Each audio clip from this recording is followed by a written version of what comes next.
Hi there, Jibon here, your guide through the fascinating history of Bangladesh. Today, we're delving into the riveting tale of this nation's creation, a story that is as complex as it is captivating. Nestled in the heart of South Asia, Bangladesh is a land of diverse cultures and rich historical heritage, a tapestry of stories woven together over centuries. Its journey to independence is a testament to the resilience and determination of its people. The path was not easy, but it was tread nonetheless, leading to the birth of a nation that stands strong and proud today. From the fertile plains of the Ganges Delta to the bustling streets of Dhaka, Bangladesh's story is one of struggle, victory, and unyielding spirit. So, buckle up and prepare for an adventure into the past. Join me on this journey as we unravel the tale of Bangladesh's birth. Our story begins long before the creation of Bangladesh, in the pre-partition era. This was a time when the region now known as Bangladesh was part of the vast Indian subcontinent under the control of the British Raj. The British Raj, a period of British rule from the mid-19th century until the mid-20th, left an indelible imprint on the region. The British introduced modern systems of administration, education, and infrastructure, which significantly impacted the socio-political fabric of society. However, their policies also led to economic exploitation and socio-cultural divisions, laying the groundwork for future conflicts.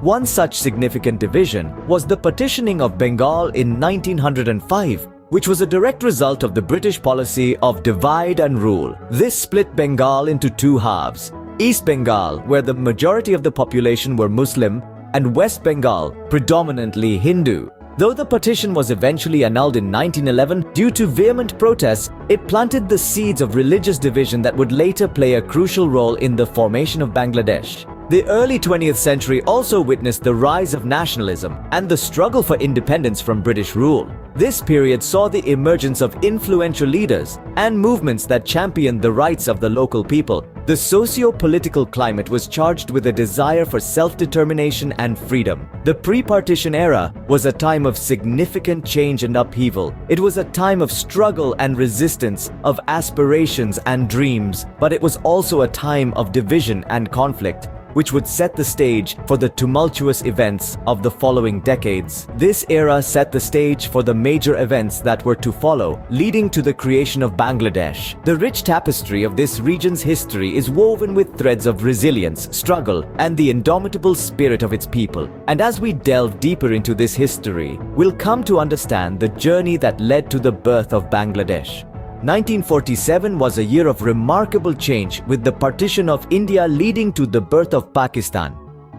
This monumental event was the result of the British colonial rule ending in India, leading to the creation of two separate nations, India and Pakistan, which was bifurcated into two geographically disparate regions, East and West Pakistan. East and West Pakistan, though under one banner, were starkly different in terms of language and culture. West Pakistan, primarily Urdu-speaking, was politically dominant and geographically separated by over 1,000 miles of Indian territory from East Pakistan, where the majority spoke Bengali.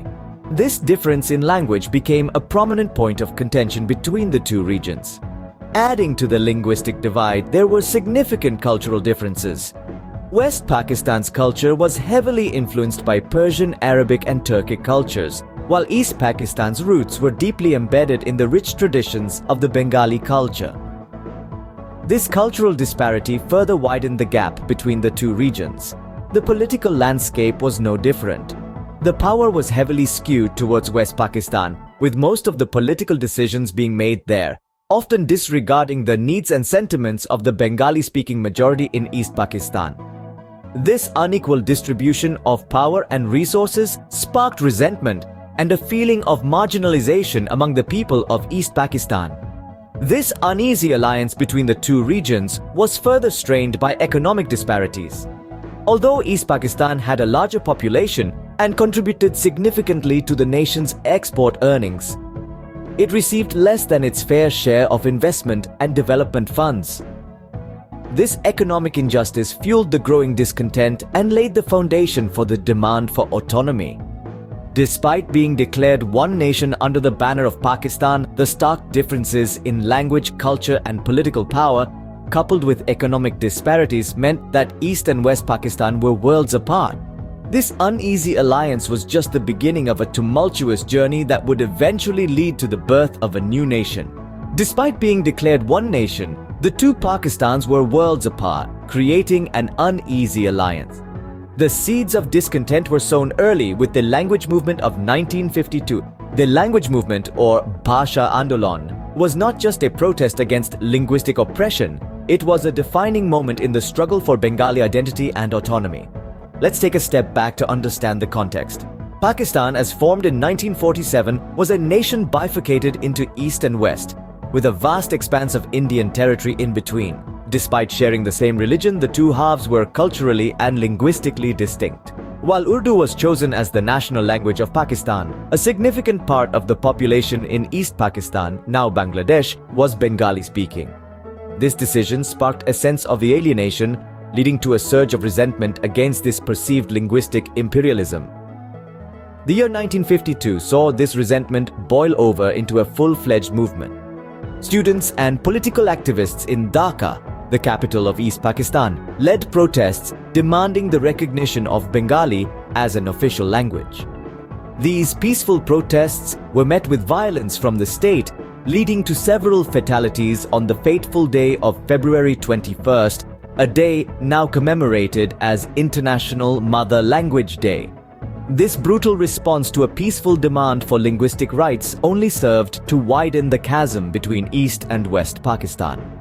It was a rude awakening to the Bengalis, highlighting the stark cultural and political differences between the two halves of Pakistan. The language movement was a catalyst, intensifying the fight for Bengali identity. It was an affirmation that language is not just a tool for communication, but a vital part of cultural identity and national pride.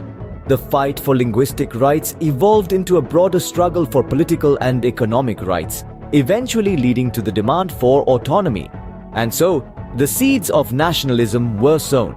The language movement was more than a protest, it was a symbol of resistance, a beacon for the upcoming struggle for independence. It ignited a flame of nationalism that would eventually engulf the entire region, paving the way for the creation of Bangladesh. The language movement was a turning point, igniting the flame of Bangladeshi nationalism. The struggle for autonomy culminated in the War of Independence in 1971. This marked a pivotal moment in the history of Bangladesh, a testament to the resilience and spirit of its people. The seeds for this war were sown when the Bangladeshi people's demand for autonomy was dismissed by the West Pakistani rulers. Tensions escalated, leading to the historic general elections in December 1970. The Awami League, led by Sheikh Mujibur Rahman, emerged victorious, but their demands for greater autonomy were once again rejected. This refusal to transfer power led to widespread civil disobedience across East Pakistan, and on the night of March 25, 1971, the Pakistani military launched Operation Searchlight. This was a planned military operation aimed at curbing the burgeoning nationalist movements in East Pakistan. It marked the start of the War of Independence. The war was a brutal and bloody conflict that lasted for 9 agonizing months. The Bangladeshi resistance, known as the Mukti Bahini, waged a guerrilla war against the Pakistani military. Despite being outnumbered and outgunned, they fought with a determination fueled by the desire for freedom. The international response to the war was varied. While some countries remained silent, others voiced their support for the Bangladeshi cause. India played a crucial role in supporting Bangladesh, providing shelter to millions of refugees, and later officially entering the war in December 1971. Meanwhile, the atrocities committed during the war garnered global attention. Reports of mass killings, genocides, and other human rights abuses led to widespread condemnation of the Pakistani military. The war finally came to an end on December 16, 1971. When the Pakistani military surrendered to the joint forces of the Mukti Bahini and the Indian Army. This marked the birth of Bangladesh as an independent nation. In the end, the will of the people prevailed, and Bangladesh emerged as an independent nation. The War of Independence is a stark reminder of the price paid for freedom, and it continues to shape the spirit and identity of Bangladesh today. And so, through a series of historic events, the nation of Bangladesh was born. This journey, like most in history, was not a smooth one. We've traveled from the pre-partition era, where the seeds of a distinct identity were sown in the fertile soil of Bengal. We then moved to the dramatic birth of Pakistan, a moment that changed millions of lives overnight. The language movement marked a critical point in this journey, a testament to the power of language and culture in shaping a nation's destiny. The rising tensions eventually culminated in the War of Independence, a brutal but triumphant struggle that led to the birth of Bangladesh. Each of these moments, each of these movements, contributed in shaping the unique identity and resilient spirit that Bangladesh embodies today. From its rich history, Bangladesh has emerged as a country with a unique identity and a spirit of resilience. This is Jibon signing off. Until next time, keep exploring history.